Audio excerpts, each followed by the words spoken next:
Today, we will talk about how to get rid of bindweed. Let's have a look at the details. Bindweed looks innocent enough at first with its large, pretty blooms, but it can quickly invade your yard and weaken your plants, shrubs, and even trees. Fortunately, even though bindweed is stubborn, it's not invincible. Taking the right steps will help you remove it from your garden and prevent it from ever coming back. The first method is removing bindweed. Pull out small patches of bindweed. If the bindweed is growing around the borders of your garden or in small groupings, you can pull it out. Dispose of both the roots and the plant immediately in the trash. Wrap the bindweed around bamboo canes to isolate it. At the beginning of the growing season, stake bamboo canes around your yard. Then, twine the bindweed so that it grows around the bamboo canes, rather than climbing up your walls or spreading across your garden. This will allow you to spray weed killer on the bindweed without harming your other plants. Apply weed killer to isolated patches. If the bindweed is well away from other plants, or has wound its way around the bamboo canes,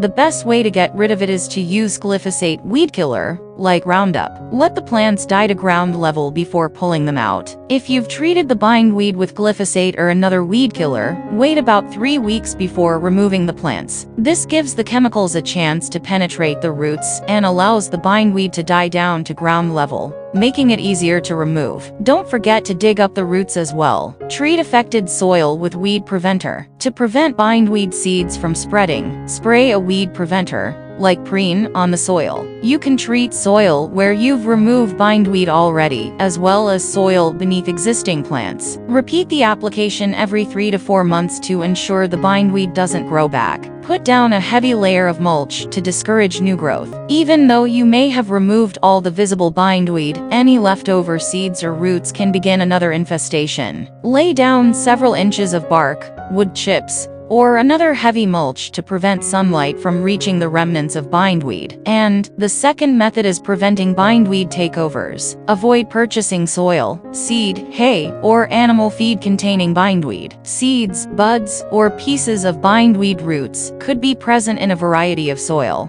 seed, hay, or feed mixes. Check the ingredient list before purchasing these products to ensure you don't inadvertently introduce bindweed into your lawn or garden. Pull bindweed weekly. The best way to keep bindweed from getting out of control is to pull it out as soon as you see it. Young shoots are much easier to get rid of than established vines. Take time each week to scour your garden for bindweed. Carefully dig out the roots and the plant from the soil and dispose of them. Ensure your soil is healthy. Bindweed flourishes when the soil is out of balance, has pH issues, and/or has high levels of magnesium and potassium. Add humus materials, like decayed plant matter, calcium, and phosphorus to your soil to amend it. Adjust the soil pH so that it fits into the recommended range based on the vegetation you are growing. Thanks for watching this video. Please don't forget to like and subscribe to our channel if you like our videos.